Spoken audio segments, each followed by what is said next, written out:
I've read a lot of thrillers and a lot of very competent thrillers, but the way that I really realize that something is good for me is when I envy it and I think, damn, I wish I could have come up with that. And I'm very envious of you having written this book. I think it's an absolutely brilliant, it's a brilliant spy thriller, and it's a brilliant addition to the genre. Do you love spy books, movies, and TV? Then the Spybrary podcast is for you. Hello, and a very warm welcome to Spybrary, Roger R.N. Morris. Hi, Jeremy. Thank you for having me. Thank you. It's great to be here. Thank you so much for being here. I'll just introduce you briefly for those of our readers who don't know who you are. You have written 18 books, including 4 historical crime novels set in St. Petersburg with the unusual Porfiry Petrovich, the investigating magistrate who originally featured in Dostoevsky's novel Crime and Punishment. They were called A Gentle Axe, A Vengeful Longing, A Razor Wrapped in Silk, and The Cleansing Flames. You followed those with the Silas Quinn series, which is set in London in 1914. You've been shortlisted for the Crime Writer Association's Duncan Laurie Gold Dagger and the CWA's Historical Dagger. You're a former advertising copywriter, and you've written the libretto for an opera, as well as modern retellings of Frankenstein and Macbeth for French school children, and true crime and history podcasts for an award-winning audio producer. Your work has been published in 16 countries, and you have got praise from a variety of prestigious publications and writers. Alan First, familiar for many Spybrarians, said of The Gentle Axe that it was lush and exceptionally compelling, with a vast depth of Russian soul, mysterious, compassionate, and utterly irresistible. I think that's harder to get a better review than that. Been called atmospheric and stylish by the Times Literary Supplement, extraordinarily vivid by the Times, and richly evocative of its time and place by the New York Times. And now you have come out with Cover Story, which has just been released a few days ago, which is a bit of a departure, I think I could say, in that rather than period crime, this is set now. I think only one of your novels has been set in the present day, and it's in the espionage genre. Perhaps you could set the scene a little bit for Cover Story for our listeners. Yeah, I'll try to do it without giving too much away. You know how these things are. Nobody likes spoilers. But the protagonist is a guy, a writer called Col Newton, who is kind of in the doldrums. His career has sort of hit rock bottom. He had a kind of successful, critically acclaimed literary novel, sort of, say, 10 years before the action of the book, and nothing really since then. So he's kind of been scratching a living together through writing for various internet sort of things, the famous listicles and stuff like that. He's kind of trying to be cheerful, I think. He's trying to this is not going to get me down. I'm going to be okay about this, and this is what it is, and doing the whole sort of other people's success doesn't affect me. But really deep down, obviously, he's kind of in a bad place. And then all of a sudden, actually, when he's in a really kind of rock bottom moment, when his writing mentor tells him that he should give up writing, which is kind of not what you want a writing mentor to tell you. At that point, someone from his past gets in touch with him, who is a guy who there'd always been a rumor about that he worked for the intelligence services, and this turns out to be true.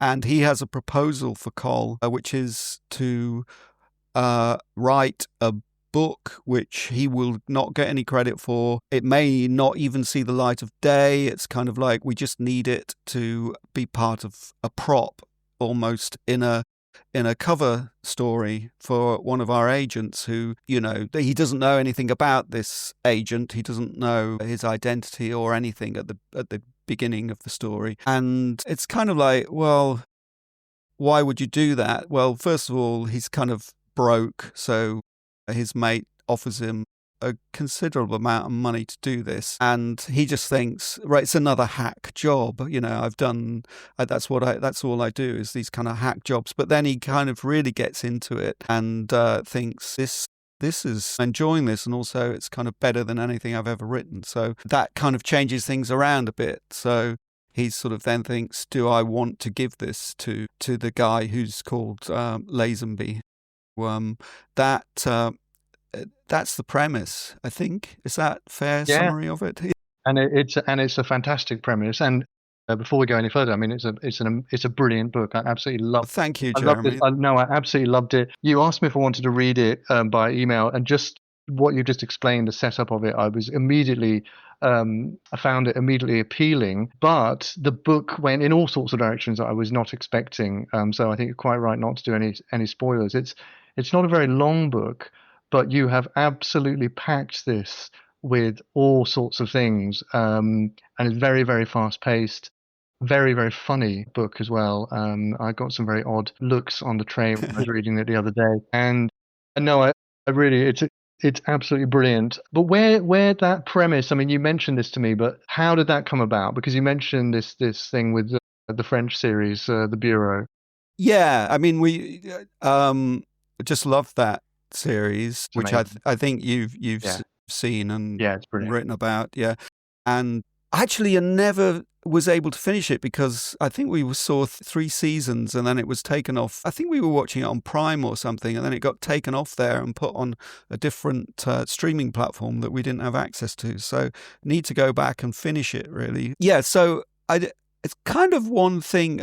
Sort of really enjoying it, and one of the kind of things that they unique about the show was the sort of thing that they talked about, the producers talked about a lot, was that they interviewed a lot of former intelligence officers, French intelligence officers, and got stories from them, obviously, and a lot of detail.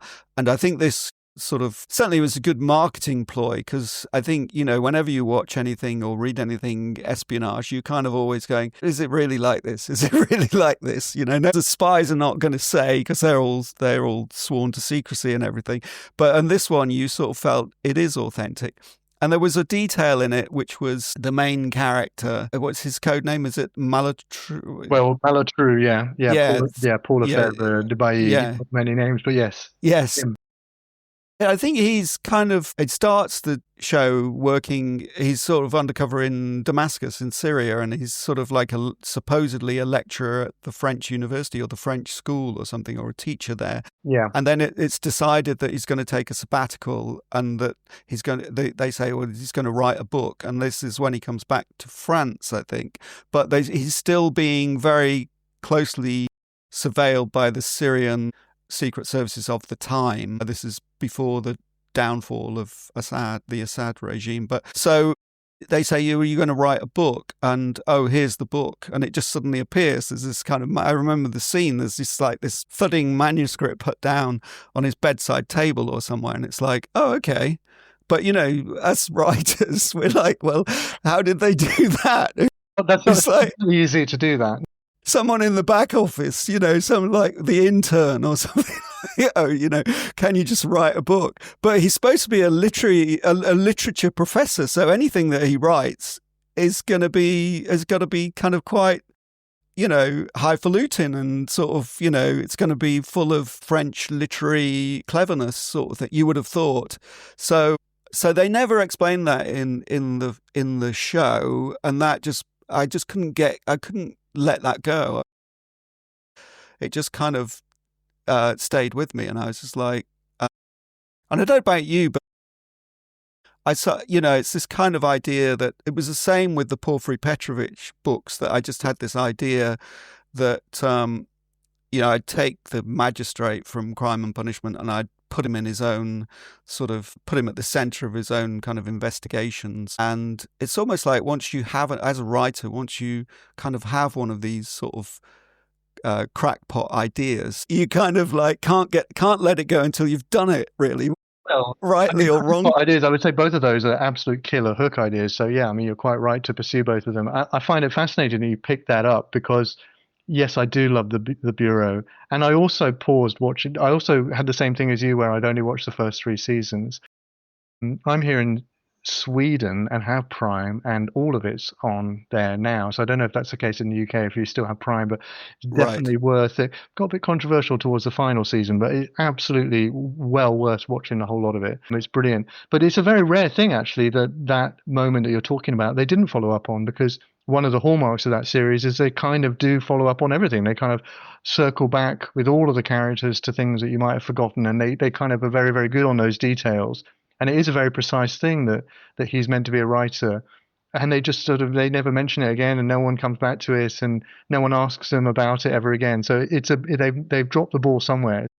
I'm very glad that you picked the ball up again and given us this wonderful spin in it's a very different mood though, because yours, as I said, it's a I mean it's a comic spy novel that also has a lot of heft to it, I would say, but it is a very different beast from the Bureau in that, well, it's a kind of down at heel British writer who's involved. The Bureau is very sophisticated and, you know, I mean, it's more of this sort of Le Carre kind of area, I guess. Whereas your book cover story reminded me a lot more of Mick Herron. When you came up with that, when you realized that hook in the Bureau, I'm interested.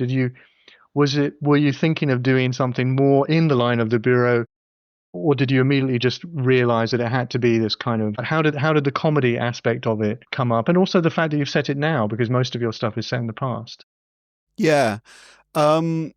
Well, I think that the huge sort of shift that I did from the origin point was that I made the point of view this writer character, and I think that as soon as you do that, you get into most writers are sort of fairly, well, I mean, I don't like to generalize, but I can generalize about the group of people that I belong to myself. I suppose we as a tribe, we can be a little bit neurotic, and we can be a little bit obsessive, and we can be a little bit sort of, you know, it's a peculiar occupation that either attracts a certain kind of person or turns you into a certain kind of person, maybe.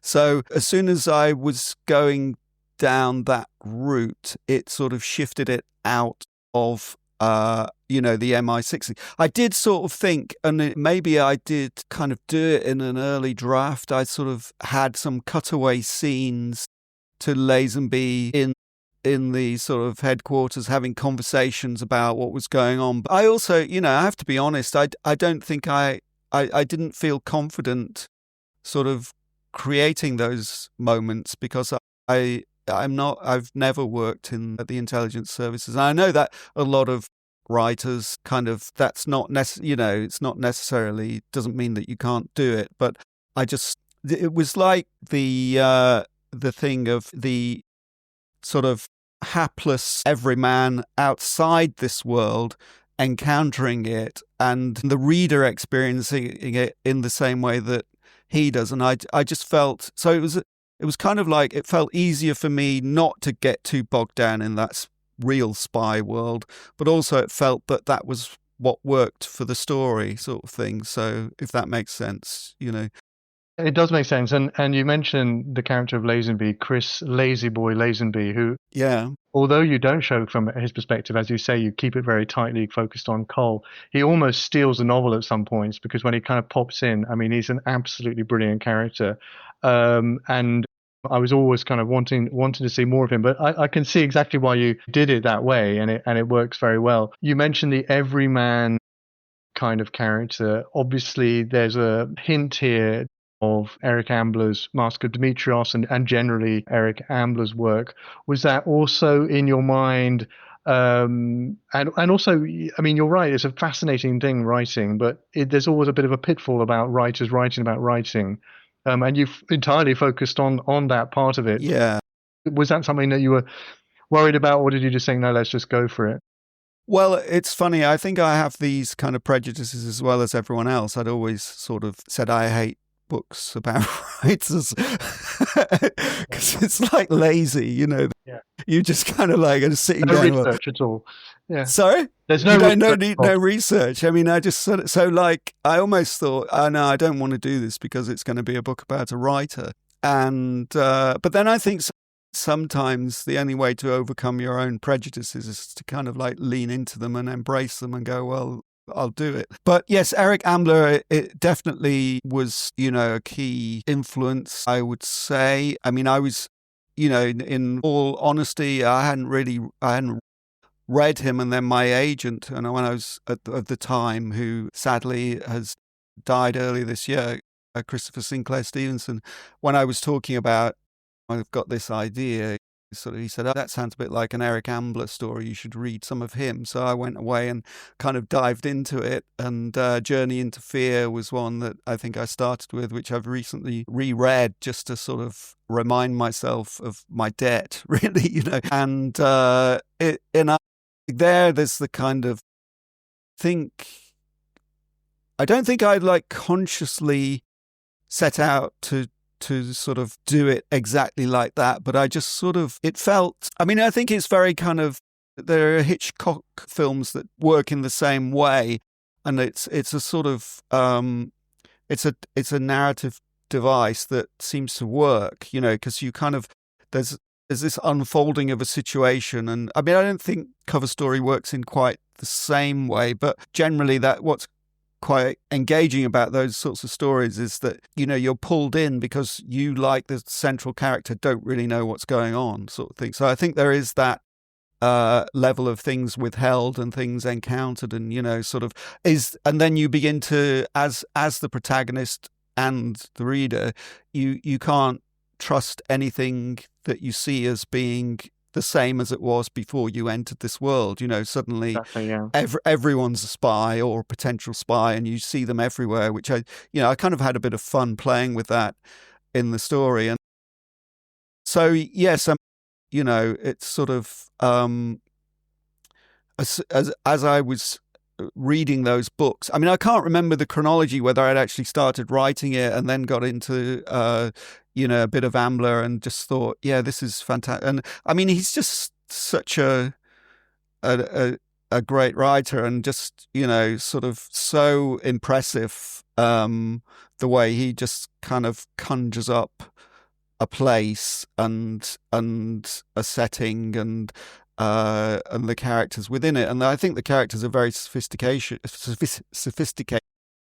His characterization is not cardboard cut out at all. You kind of like feel those people. So in a way, I think maybe I was already writing it, and I just thought, oh, that's good. That's a kind of confirmation that that this might work, sort of thing. But I think when I started out, it was more the kind of Hitchcock thing, was just which, from, I can't point to any specific film, but that whole vibe of like the kind of slightly, I mean, I think, Cole is possibly, I don't know, it's interesting that you kind of thought that Lazenby maybe sort of stole the book or stole the novel, but I think that Cole is kind of, I think he's been described as hapless by a couple of readers, and I think that's fair, and I don't know whether people sort of enjoy those sorts of characters, and I think that adds to the comedic aspect of it. But in a kind of straight spy novel, you wouldn't have a hapless character at the center of it. You'd have a very efficient and, capable character, I think. Maybe a Lazenby. No, I mean, he works as a foil, really. I mean, there is an essay I've read by Eric Ambler. I think it's one of the introductions to, he did a couple of intros to some anthologies that he'd edited or something, and one of them, he sort of, in his laconic way, mentioned that people keep talking about him as a spy writer, and he doesn't really write spy novels because he does the same thing. He doesn't really have spies at the center of any of his novels, but they have this sort of atmosphere or vibe of a spy novel. But I think, Cole, I mean, you mentioned the sort of setup before, and how he sort of starts writing the book, and then he quite likes the idea that he comes up with. But you also use this Ambler-esque thing, as you mentioned there, of a kind of creeping paranoia, where he starts to think that someone, he's trying to buy a moleskin notebook in Ryman's, and he thinks someone's following him. And of course, on a daily basis, that would be an absurd thing. And you've taken this sort of quite mundane thing, buying, what all writers do, obsess about their routines and things, and you've kind of grafted onto it this sort of heightened espionage drama, paranoia, kind of Ambler-ish thing going on. And I think you've actually used the Ambler sort of suspense thing to comic effect, because, I mean, it's sometimes quite funny in some Ambler as well. There's a kind of deadpan humor, but it's very It's very, very deadpan humor because he's sort of suddenly there's one moment where he's has an accident in his house and he's trying to find the precise nib of pen because he's not going to be able to get down his ideas unless he has the right pen. And so you created a sort of minuscule moments in a writer's life that you have sort of you sort of dramatized into these kind of sort of paranoid fantasies and other things going on. I was wondering, I mean, how much of Cole's routines are your routines, because he's playing a lot of Sudoku It's and he's completely autobiographical. No, I think we all have sort of routines. I'm kind of more relaxed about things now, but there was a time when I had to start with a notebook and I'd start writing longhand, and I suppose I still do. And I'm a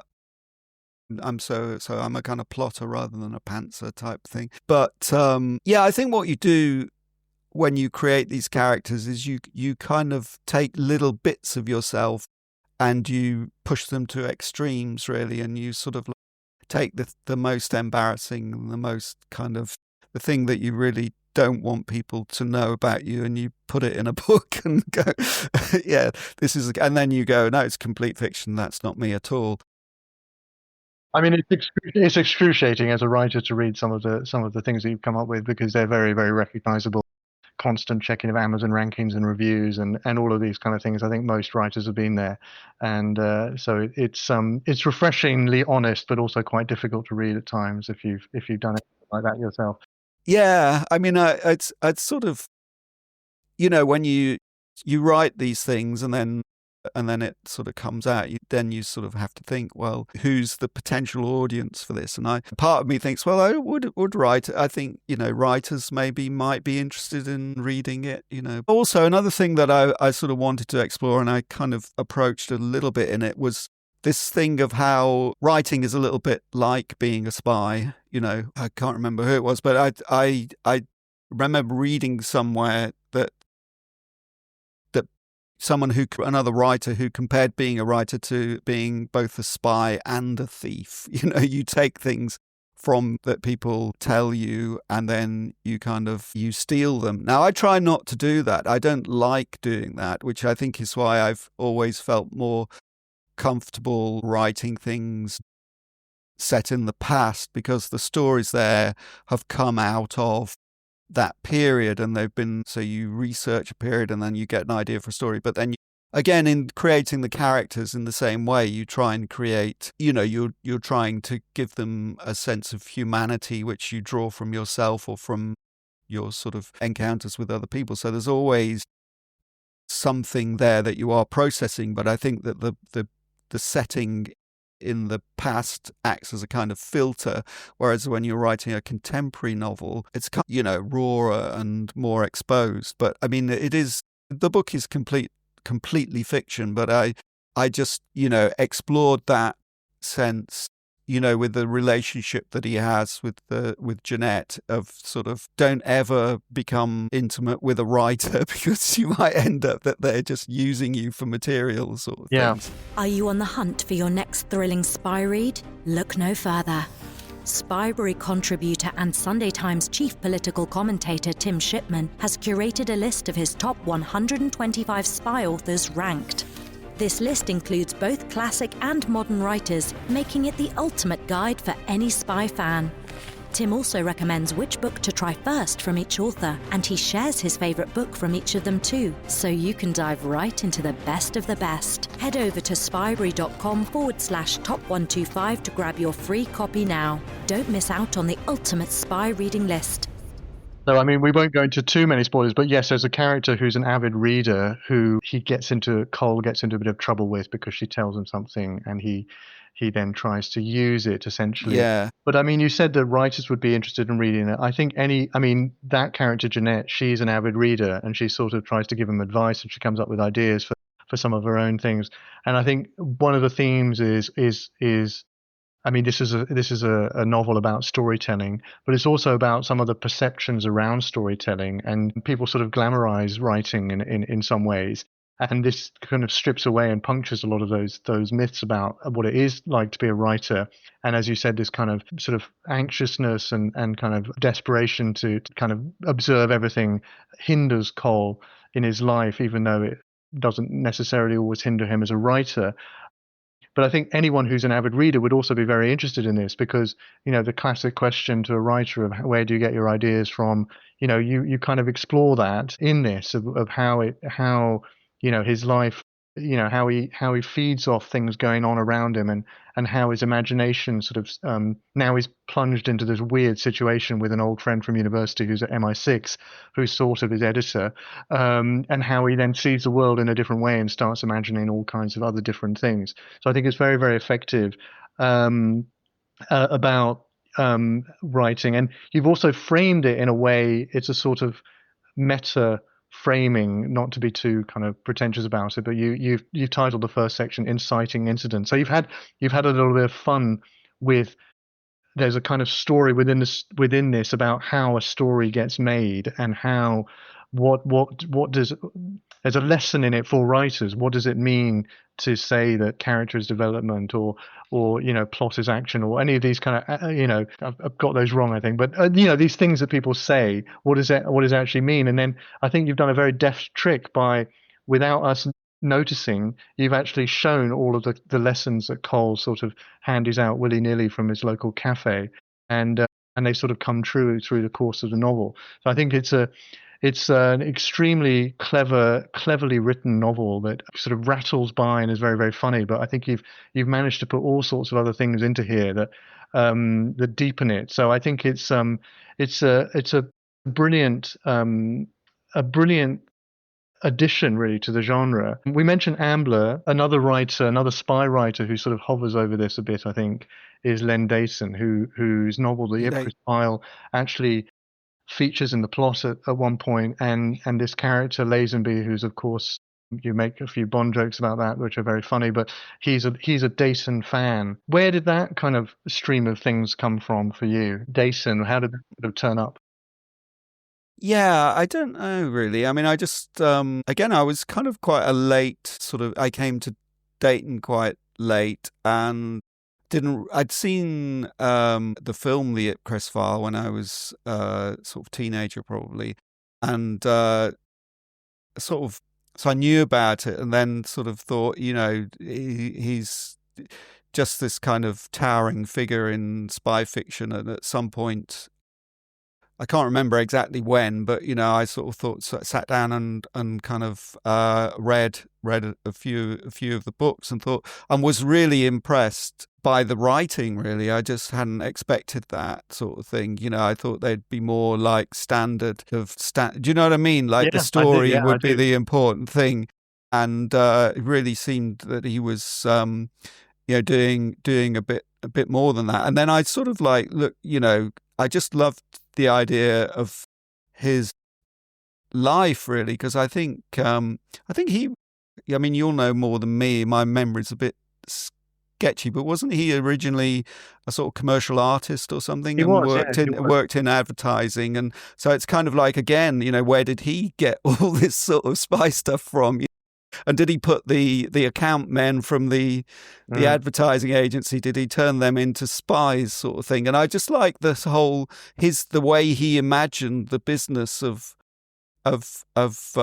espionage. It just seemed to have a completely unique take, really. And there was and then there was a lot of stuff about, just the life, the kind of reality of the life, the sort of the mundane. It wasn't just all kind of spy action. It was like going to the delicatessen, and it was sort of, what's he going to have for dinner that night? And I'd sort of enjoyed all that. So, and I just sort of thought it would be quite funny if the main spy character was into a kind of idea of espionage that was drawn from fiction, and that it almost might have been, we can imagine, that had made him want to be, it's never said, I don't think I'd say that in the story, in the book, but the idea that, was this what made him want to be a spy? Is he living in some way a kind of idea of what being a spy is, sort of thing, which he got from fiction, or films or something.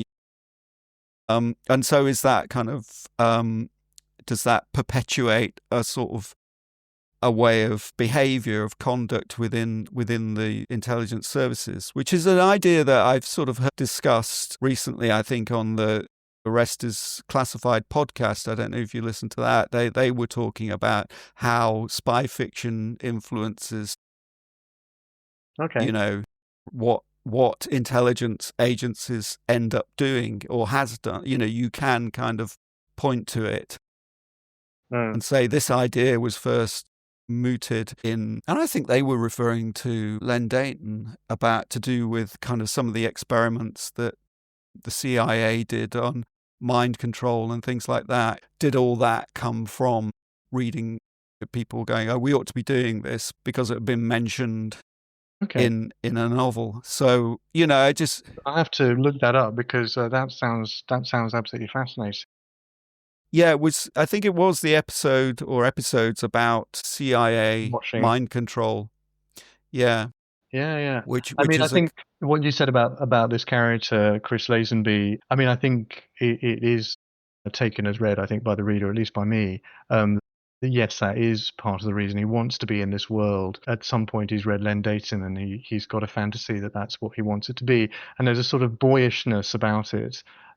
He's very pleased that they still have an office in the same area, which is in a kind of podcast studio. And he's a sort of Daytonish character. You can see him as he's a sort of a little bit of a spivvy character. He's a little bit too smooth, and he's very blasé establishment character. I think Dayton was involved in air intelligence, I think, at one point, but basically he made it all up. And yes, certainly in the Bernard Sampson novels, there's an awful lot of office politics, which I'm sure he'd taken from just standard. He's just changed the stakes a bit. But yeah, that's very interesting. When you talk about that you were worried about sort of showing that side of MI6, I've written spy novels and have had no experience with intelligence, and kind of came sort of face to face with that a few months ago when I met an old university friend who is in intelligence, who exactly the same as in this novel. You sort of had heard that they were in intelligence, and then actually they were in intelligence, and he took great delight in introducing me to lots of spy people, saying, "You'll never guess, this guy writes spy novels." And he thought it was absolutely hilarious because he was basically saying, this guy just hasn't a clue what we actually do. Yeah. Actually, some complete fantasy on about what we actually do. And I just realized, looking around and listening to some of these people, just glimpses of, oh yeah, there's actually, a completely different world out there that I have absolutely no idea how much I research. Oh, a friend of mine from uni has recently told me that it was never known that he's retired now, that he was involved at a quite high level. That again, sort of, he is not Lazenby, I have to say. It's a completely different character. But so there is, it's that strange thing of when the world we ordinary people, if you like, if I can put it that way, non-spies live in, and it seems like a completely different world that these people inhabit, and everything they know and everything they do and everything they can never tell anyone, it just makes them a breed apart, really. And it's just sort of an interesting sort of world to imagine. And I can imagine your meeting with your. So were you able to kind of get anything out of them, anything useful to future? Fair enough, yeah. And so going back to what you were saying, they would sort of say, oh, I read such and such. It was absolutely nonsense, of course, but great fun. So they, sort of, I suppose, like doctors watching Casualty or something. They do tend to, I think, it's a thing to keep up to date with it. But yeah, it reminded me a little bit of that encounter, and just realizing. You use this through the character of Lazenby, where he gives Cole a special phone, and he's kind of seems to be aware of what he's doing, and you get this sort of sense, even though you you're only seeing it through Cole's perspective, you get a sense of all kinds of shenanigans going on in the background, and enormous power that is being wielded at short notice. So they can do almost sort of magical things and find where, track people. But you don't do the thing of showing, the kind of control ops room where they're all saying, looking at a map and saying zoom in on this. It's all sort of just taken for granted, and you're not quite sure how much of this is in Cole's head and how much of it's real. I think there's a very effective way of showing a different side of the spy world as from the point of a civilian who's not involved in it at all. The other writer, obviously, who I've mentioned on social media where I've been raving about this book, it's reminiscent of Mick Herron's work. Is he someone that you've read or followed or was interested in from this perspective for this book?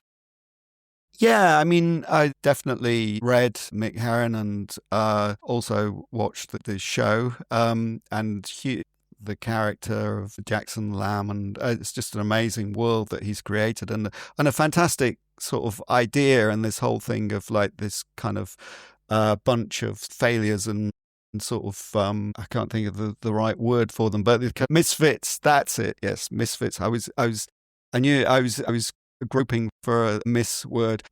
To read and experience that world that Mick Herron has created is liberating for anyone who wants to sort of attempt to do something a little bit different within it. That probably came out wrong, but it's sort of liberating because you can look at it and go, there's sort of this genre, there's perhaps room in it for something that the kind of thing that I might want to write or be able to write. It might fit within this genre that allows this sort of thing. I mean, I know it's very different to sort of Killing Eve books and series, but again, the sort of humor of that, it's not about an assassin or anything, just that there are similarities there, I think, in that this is someone who slightly is doing their own thing within an organization, but the overlap it's just to do with controlling the narrative, I think. There's not many, it's sort of the point of view thing of just choosing who your central point of view is going to be, and then sort of trying to stick to that and push that as far as you can, really. I don't know, maybe rambling a bit there, but no, that's certainly the tone. Killing Eve I hadn't thought of, but yeah, there's absolutely something there. I mean, it's contemporary, it's British. There's this, they're in a sort of shabby office. It's actually a little bit of a similar setup, I think, in the first Luke Jennings novel. Yeah. Then the first season of the TV series is a little bit of a similar setup to the Slow Horses setup, I think. But yeah, I mean, I think he's opened it up, and certainly the idea of comic spy novels was not really done, basically. I mean, Dayton had some funny stuff, but it wasn't quite the same thing. Whereas you're kind of, there's a mix of the deadpan and the farcical in here, while you also have what Herron does, which is beautiful writing and a kind of pathos and humanity to it. I won't spoil it, but there's one chapter in your novel Cover Story that made me cry. It's a very suddenly deeply moving and unexpectedly moving shift in the story. So it does open up. I wouldn't say it's like a pure spy novel if people are expecting those kind of thing, but it opens up more what the spy novel can do, I think. So I think that's always great and welcome, particularly if it's as readable as this. It seems to be quite well versed and quite well read in spy fiction generally. Is that something you kind of gravitate towards, or who do you normally read? Who are your kind of favorites to go to? It's interesting you should say that. I was slightly daunted by coming on the Spybrary podcast because I'm sort of a bit of a lightweight in terms of spy fiction reading, and I just thought, I'm sort of quite eclectic, I would say, in terms of my reading. I Cover Story where he sort of Cole kind of he's sort of flannel, and someone asks him, and he's in trouble because he hasn't read Infinite Jest, I think it is, isn't it? Yeah. He really doesn't. So no, I mean, yes. I mean, I mean, at the moment I'm reading a historical novel by Emma Darwin called The Bruegel Boy, which has just come out. So there's no crime and it's a historical novel, and I sort of love it for the quality of its of its writing and storytelling and the way that she conjures up that sort of world, which is sort of just very impressive. But, quite, I think that one of the other books that sort of fed into this was, Our Man in Havana, Graham Greene. Yeah, This yeah, sort of, yeah. That's a comic spy novel. Yes, yeah, yeah. But I mean, that again was quite a liberating book to read because it just sort of thought a lot of, kind of Graham Greene does sort of dip into that. But I just sort of, I just thought it was hilarious. I mean, I just thought this is a great situation. You can imagine how it's happening. I mean, I hadn't read on your blog about Carruthers. yes. You wrote about, yeah. you wrote about, well, no, you wrote about an early Eric Ambler novel where about Right, yes. The Dark Frontier professor who has an accident and then sort of switches. I mean, I need to read that book because it just sounds. You really should. Yeah, no, it's great. It's great. Yeah, and yeah, I mean, I can see. Yeah, I think you would like that book. Yeah, I think you would like it. You should definitely read it. If you like Our Man in Havana and having read Cover Story, yeah, I think it would appeal to you because it's also about thrillers and about storytelling and what do we expect from heroes in fiction. And it's a sort of forgotten Ambler. It was his first novel, but it's kind of, it wasn't in print until the 1990s, I think, in the United States for various reasons. And yeah, it's kind of a bit lost. Everyone talks about the early Amblers, but they don't really mean the Dark Frontier. I've just started reading your novel Law of Blood, which you published in 2021, which is set in St. Petersburg in 1880. And just the opening of it, I mean, I may be completely wrong here, but it reminded me a little bit of Martin Cruz Smith. I don't know if you've ever read any of his. Yeah. I mean, obviously Russia, but just something about the atmosphere that it's a different time and place.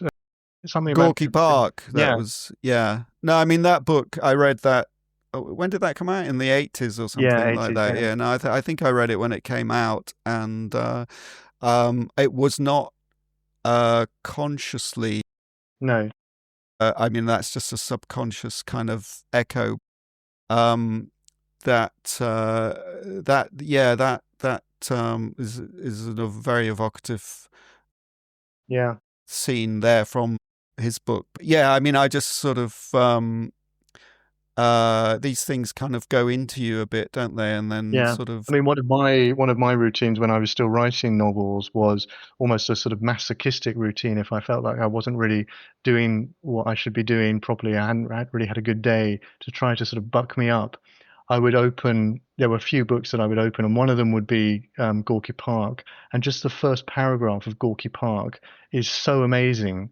That the whole of that first chapter and the whole book is amazing, but the first paragraph is an absolutely extraordinary way to open a novel, and it's so well done. It's so brilliantly written that I think, look, come on, get back to the right. And this is what you need to compete with. This is what you need to do. I should read it again, actually. Yeah, no, because as I say, brilliant. It's a few years since, and I'm sure that. But yeah. No, I think it's interesting you should say that. I mean, I think again, that's sort of that series. There's sort of quite short novels, novellas, and it's a bit of a spin-off from the original Porfiry Petrovich things that I didn't think I would go back to that world, but then sort of found myself doing it. So, and there's a bit of an espionage theme. So there's a sort of terrorist plot in this one. It does go. Viginski does kind of go undercover, so sort of. But I never really thought of myself as someone who wrote spy fiction until obviously a bit more consciously with this book. I don't know, it's kind of daunting when you take on a new genre because you're aware that it's a bit like science fiction or, fantasy. There are these kind of amazing fans who almost guard the genre, and like it would sort of. We're a friendly bunch, Roger. Here, we're welcoming you as a crime novelist with open arms into the spy writing community. No, I think it's. It can be a bit daunting, but I also, I had I think also the writing. I also had a similar reaction when I first read Len Deighton, which is like, this seems unbelievably well written. How on earth is this? Is everyone not just shouting about this from the rooftops in the same way as they're shouting about, more literary writers because it's so well written? But yeah, I mean, I think it sounds like you've got pretty good grounding though. Are you now departing the spy world for other realms, or are you going to stay with us for a bit and come up with some more? I don't know. I suppose it depends to some extent how this goes. I mean, it's just come out. I'm sort of watching. I'm kind of trying to develop something new and thinking, what should it be? And I've had about 4 different ideas open and sort of playing with them and trying to see which one took off, which is not something I normally do. I normally sort of know quite strongly what I'm going to do next. But I think I'm in I mean, not to go into too much sort of detail, but I sort of feel that I'm a little bit in, not limbo, but torn between some ideas and waiting for one to sort of really catch fire, sort of thing. Yeah. Was this a quick novel to write? You say you plan it all. Yeah, I think it was fairly quick. I mean, at that point, I still had a day job, so the time that I had to write was limited to some extent. I have a bit more time now, which I think possibly is what's contributing to my indecision. When you have a day job, you're much more focused because you're like, if I'm going to do this, I'm going to do it. Whereas it's like suddenly. No, it's like if you live very near to the office, you're normally late. Very true. I think. What was I going to say? Oh yeah, one of the themes of this is, Cole is very envious of some other writers at certain points in this book, and maybe not in a healthy way. But I realized when I've been doing sort of criticism of books that, I've read a lot of thrillers and a lot of very competent thrillers, but the way that I really realize that something is good for me is when I envy it, and I think, damn, I wish I could have come up with that. And I'm very envious of you having written this book. I think it's an absolutely brilliant, it's a brilliant spy thriller, and it's a brilliant addition to the genre. And I'm so happy that you sent it to me, and I really hope it has huge success. I also hope it's not the last we'll see of Cole, or maybe even of Lazy Boy Lazenby. I would really hope that you might find a way of bringing them back some way or another. But it was an absolute pleasure to read. Oh, that's extremely kind of you to say, and generous. And I am so appreciative of the support that you've shown for the book, really, because it was you must get sent things all the time, and you must be like, oh God, not another one, sort of thing. I've got enough on my plate without. Not that.